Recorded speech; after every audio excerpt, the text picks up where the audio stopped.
argama nama kanani ta'uu feetee na humtee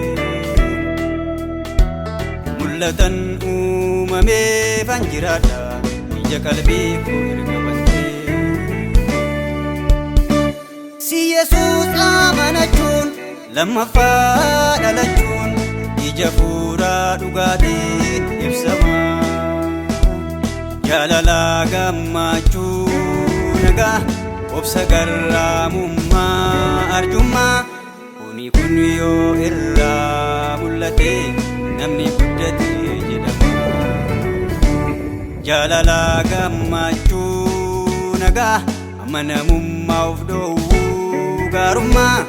kuni kun yoo irraa mul'ate namni gaboome jedhama anis kanaafani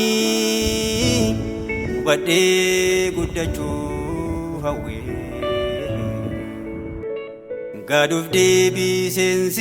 deebiseensiif jiraadha ayyaana kee keessatti of dhowwee anis kanaafani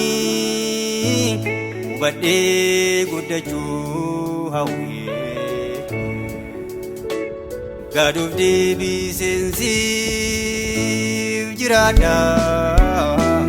jaalala kee keessatti